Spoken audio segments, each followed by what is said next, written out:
కాబట్టి అందువల్ల అక్కడ తీసుకెళ్ళి పెడుతున్నారు. ఈ విషయాన్ని తెలుసుకుని మేమేం చేస్తున్నామంటే ఎప్పుడైతే మ్యాజిస్ట్రేట్ గారు ఇంటికాడ ప్రొడ్యూస్ చేస్తున్నారో మా అడ్వకేట్లు అందరూ వెళ్ళి మ్యాజిస్ట్రేట్ గారికి కూర్చుంటున్నారు. రాత్రి జరిగింది అది. వర్రా రవీంద్రారెడ్డి అనే వ్యక్తిని నాకు చాలా చిత్రం అనిపించింది. వర్రా రవీంద్రారెడ్డి అనే వ్యక్తిని ప్రొడ్యూస్ చేసినప్పుడు నేను కూడా న్యాయవాద వృత్తిలో కొన్నాళ్ళు పనిచేశా. నేను ఎక్కడా చూడలా. చూడండి, దీనిలో ముసుగు వేసుకున్నటువంటి ముగ్గురు వ్యక్తులు ఉన్నారు. ఈ ముగ్గురులో వర్రా రవీంద్రారెడ్డి ఒక ఆయన, సుబ్బారెడ్డి ఒక ఆయన, ఇంకొక అతని పేరేదో ఉంది. ఏంది నాకు అర్థం కాల. పౌర సమాజంలో పౌర హక్కులు ఏమైపోతున్నాయి? నేను ప్రశ్నిస్తున్న పోలీస్ వ్యవస్థని.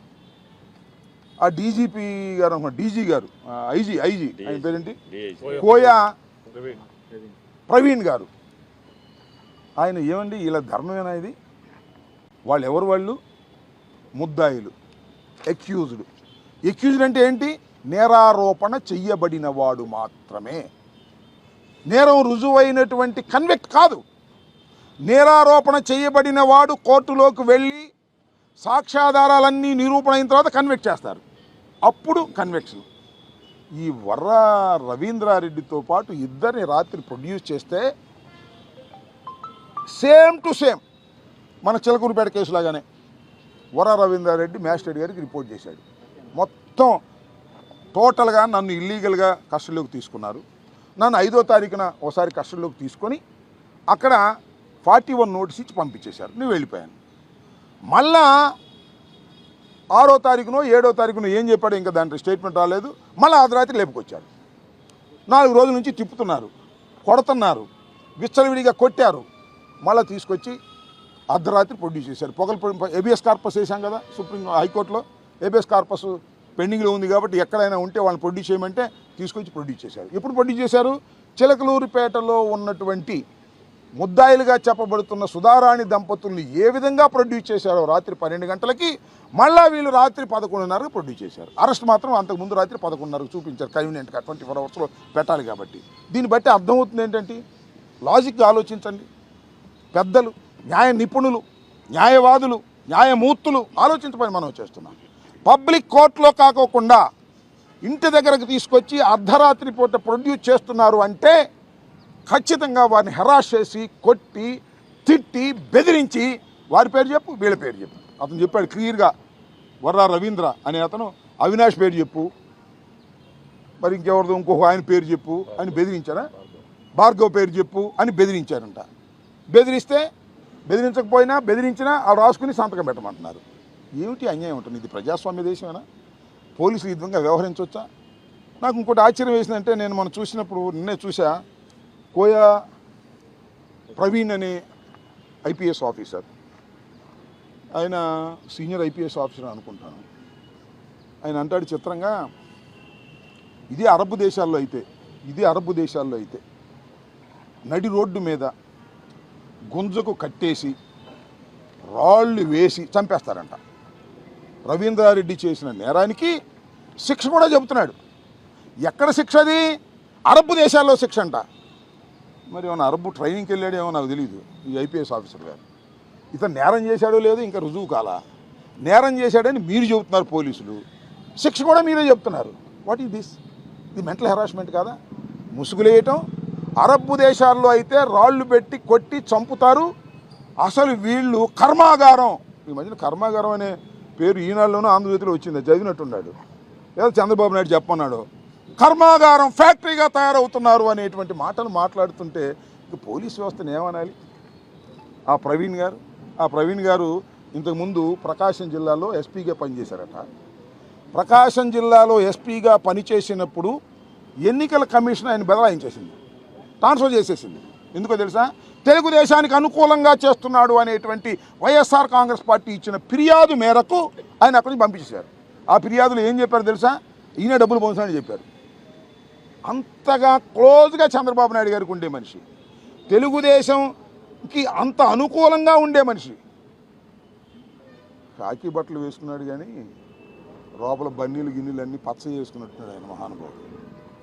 నాకు తెలియక అడుగుతా, ఏం మాటలు మాట్లాడుతున్నాడు? మీ డ్యూటీ మీరు చేయండి. నేను what I'm requesting all the IPS officers, ఒకటే మనవి చేస్తున్నా, చట్ట ప్రకారం మీ పని మీరు చెయ్యండి.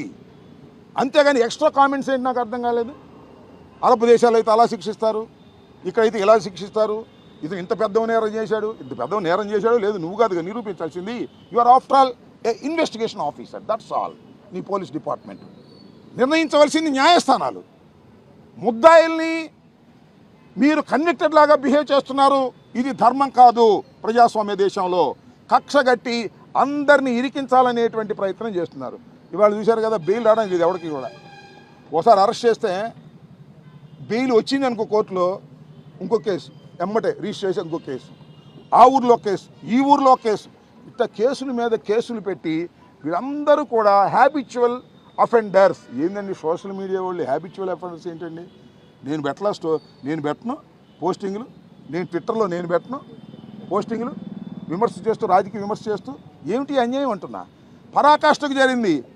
అయ్యా నారా చంద్రబాబు నాయుడు గారు, మీరు పులి మీద స్వారీ చేస్తున్నారు, జాగ్రత్త. ఆ పులే మిమ్మల్ని తింటుంది రాబోయే కాలంలో, గుర్తుపెట్టుకోమని మనం చేస్తున్నా. ఇంత ఘోరంగా అన్యాయంగా మా సోషల్ మీడియా కార్యకర్తల్ని ఆయన అంటాడు. నేను ఒకటి అడుగుతా ఉన్నా, మీ ద్వారా ప్రజలను అడుగుతా ఉన్నా, పోలీసుని అడిగడిగి ఇసుకుపడుతుంది మాకు. ఎందుకంటే మొన్నే మేము డీజీ గారి దగ్గరికి వెళ్ళాం, ఆయనకి చెప్పాం, మళ్ళా ఎస్పీలందరినీ కలిసాం. మా కార్యకర్తలు మా నాయకులు వెళ్ళి ఈ కృష్ణా జిల్లాలో ఈయన వెళ్ళి కలిశాడు, మేము గుంటూరు జిల్లాలో మేము వెళ్ళి కలిసాం, ఎస్పీకి ఇచ్చాం. అందరికీ ఏంటి, జగన్మోహన్ రెడ్డి గారి కుటుంబం మీద, జగన్మోహన్ రెడ్డి గారి సతీమణి మీద, జగన్మోహన్ రెడ్డి గారి పిల్లల మీద, మా పిల్లల మీద, మా కుటుంబ సభ్యుల మీద తెలుగుదేశం పార్టీ సోషల్ మీడియాకు సంబంధించిన వారు ఎంత పచ్చి బూతులు తిట్టారో అవన్నీ పెట్టాం. యాక్షన్ తీసుకొని బాబు అని ఇచ్చాం. మళ్ళా నిన్న రజనీ గారు 20 రోజులైంది, ఆమెను ఏ విధంగా ట్రోల్ చేశారో నేను చెప్పను, సిగ్గేస్తుంది. ఆమెని ఎంత ఘోరంగా ట్రోల్ చేసి టీవీల్లో చేశారో వాళ్ళని మేము ఎస్పీ గారికి ఇచ్చాం, డీజీపీ గారికి ఇచ్చాం. No action till now. ఏంది స్వామి నాకు అర్థం కాల. డీజీ గారు లేదా కోయా ప్రవీణ్ గారు లేదా మరొక పోలీస్ ఆఫీసర్ గారు నేను అడుగుతా ఉన్నా, అయ్యా వాళ్ళు మా మీద పోస్టులు పెడితే మీరు పట్టించుకోరు, మమ్మల్ని తిడితే మీరు పట్టించుకోరు, ఏంటి మీరు ఇంకా కాకి బట్టలు ఎందుకు మీకు? చిత్రం ఏంటంటే హర్షవర్ధన్ అనుకుంటాను ఎస్పీ కడప జస్ట్ ఒక 4 రోజుల క్రితం ట్రాన్స్ఫర్ చేశారు. ఎందుకో తెలుసా ట్రాన్స్ఫర్ చేసింది? ఈ వర్రా రవీంద్ర అనే వ్యక్తిని 41 నోటీస్ ఇచ్చి పంపిస్తా అంట. అరే 41 నోటీస్ పంపుతా ఉంటాయి నువ్వు? చంద్రబాబు గారు ఏం చెప్పారు? రోపలేమన్నారు కదా, మక్కలు ఎరగొట్టమన్నారు కదా, మీరు మక్కలు ఎరగొట్టలేదు, రోపలే లేదు, చట్ట వ్యతిరేకంగా మీరు పనులు చేయలేదు, తీసేయి అన్నారు. పాప ఆయన ట్రాన్స్ఫర్ చేశారు.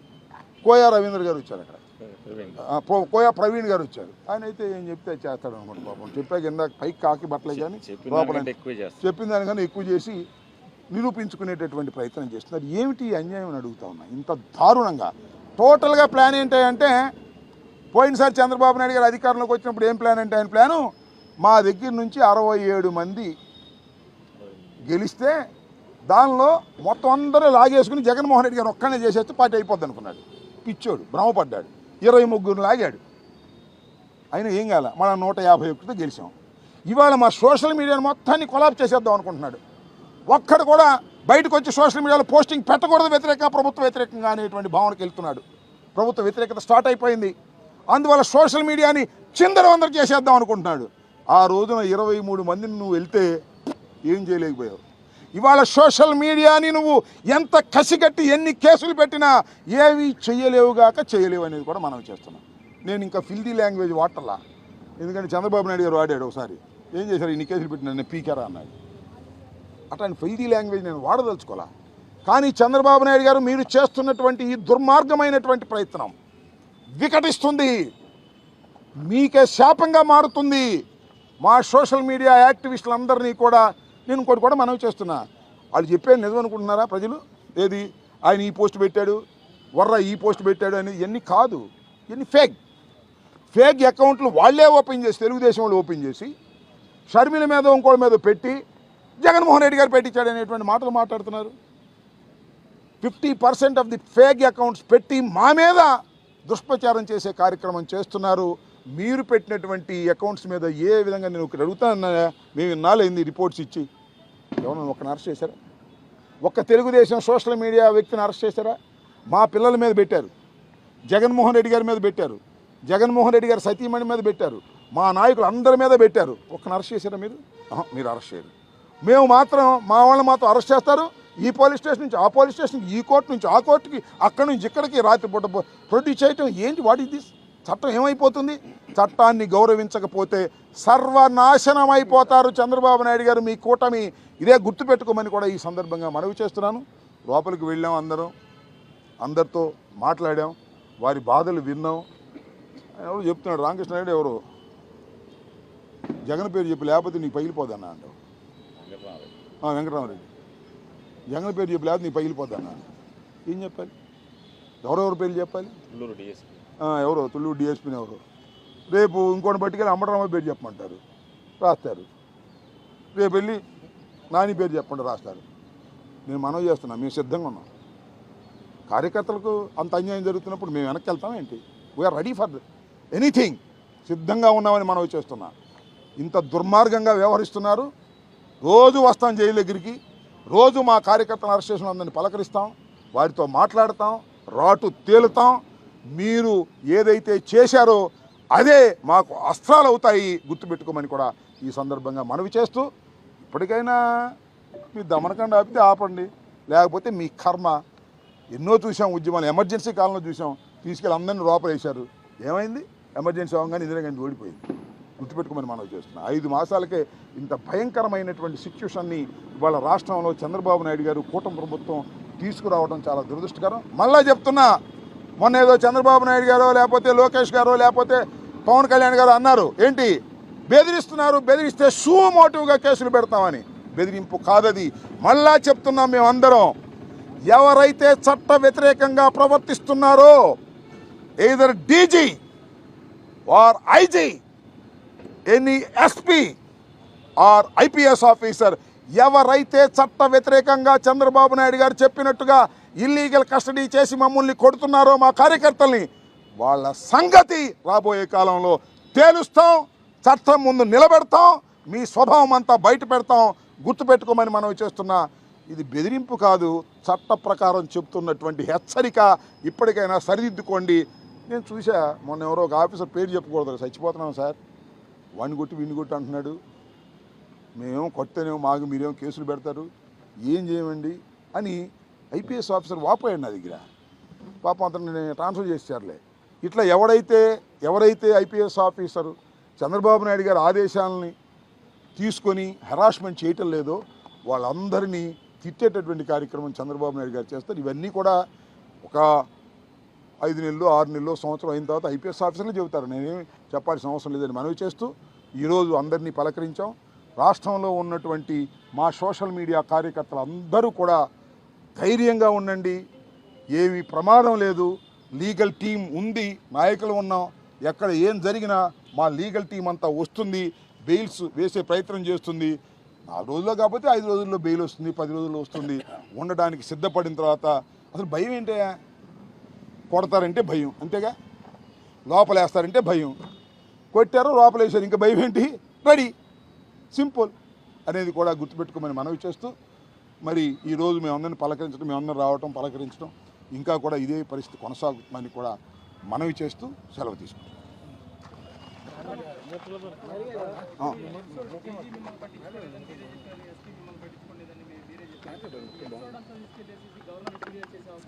డెఫినెట్గా నాట్ ఓన్లీ గవర్నర్, మేము ఎస్పీలకి చెప్పాం, డీజీలకి చెప్పాం, ప్రాపర్ ఛానల్లో అందరినీ టచ్ చేసాం. టచ్ చేసిన తర్వాత వెయిట్ చేస్తున్నాం, రీజనబుల్ టైం ఇస్తాం, న్యాయస్థానాలకు వెళ్తాం, హ్యూమన్ రైట్స్కి వెళ్తాం. ఏందని నాకు అర్థం కాల. తప్పు చేశాడో లేదో ఆ భగవంతుడు తేల్చాలి, కోర్టులు తేల్చాలి. తీసుకెళ్ళి కొడతారండి, ఒక ఆడ కూతుర్ని కొడతారండి, చేతులు పగిలిపోయేదాకా కొట్టి. ఇది మంచి ప్రభుత్వం అంట, కొట్టుడు ప్రభుత్వం, మంచి ప్రభుత్వం అని ఆయన చెప్పుకుంటున్నారు. ఏం చెప్ప ఇది మంచి ప్రభుత్వమా? ఒక ఆడ కూతుర్ని తప్పు చేసినా రైట్ చేయలేదు, that is a different matter, that will be decided by the court. నువ్వెవరో కొట్టడానికి? ఇది మంచి ప్రభుత్వం అని చెప్తే ఎలాగా? ఇంత చిత్రహింస రవీంద్రారెడ్డిని కొట్టారు, రాత్రే కన్ఫెషన్ స్టేట్మెంట్ ఇచ్చాడు, రాత్రి 12 గంటలకి, తర్వాత 6 గంటల దాకా నేను అబ్జర్వ్ చేస్తున్నాను వర్ర రవీంద్రని. అతన్ని కొట్టారు, అతను దుర్మార్గుడు రాక్షసుడు ఏదేదో చెప్తున్నారు. అవన్నీ ఫేక్. సోషల్ మీడియాలో ఎస్ యాక్టివ్గా పెడతారు. సోషల్ మీడియాలో కొన్ని పొరపాట్లు ఏమైనా జరిగితే వాటి మీద మీరు యాక్షన్ తీసుకోండి, తప్పలేదు. మా మీద యాక్షన్ తీసుకున్నారు, వాళ్ళ మీద కూడా యాక్షన్ తీసుకోండి. వాళ్ళ మీద తీసుకోం. మేము రజనీ గారిని తిట్టినా తీసుకోం, జగన్మోహన్ రెడ్డి గారి ఫ్యామిలీని తిట్టినా తీసుకోం, అంబటి రాంబాబు గారి కూతుళ్ళ మీద ఏమైనా అన్నా కూడా తీసుకోం. కానీ పవన్ కళ్యాణ్ గారి కూతుళ్ళ మీద అంటేను ఇంకోళ్ళ మీద అంటేను మాత్రం మేము వదిలిపెట్టే పని లేదు అనేటువంటి మాట మాట్లాడుతుంటే పోలీసులు ఎందుకని నాకు అర్థం కాలేదు. మీరు పోలీసులా రౌడీలా చెప్పని అడుగుతా ఉన్నా. దుర్మార్గం ఆలోచించుకోమని కూడా ఈ సందర్భంగా హెచ్చరిక చేస్తున్నారని కూడా మనవి చేస్తున్నా. నువ్వు చెప్పినట్టుగా అన్ని ఎగ్జాస్ట్ అయిన తర్వాత న్యాయస్థానానికి వెళ్తాం. ల్యాండ్లోని హయ్యెస్ట్ కోర్టు అయినటువంటి సుప్రీంకోర్టు కూడా వెళ్ళటానికి ఏ విధంగానూ సందేహం లేదు. మొన్న సుప్రీంకోర్టు కూడా వెళ్ళిన సంగతి కూడా మీకు ఉదంత విషయం తెలుసు. ఏది మన తెలుగుదేశం ఆఫీసు మీద దాడి జరిగిందనే విషయంలో సుప్రీంకోర్టుకి వెళ్ళి బెయిల్ తెచ్చుకున్నటువంటి సందర్భం కూడా ఉంది. ఎక్కడ వెనుదిరిగే ప్రశ్న లేదు. జగన్మోహన్ రెడ్డి గారి నాయకత్వంలో ఎంత దూరమైనా వెళతామనేది కూడా ఈ సందర్భంగా చెప్పదలుచుకున్నాను.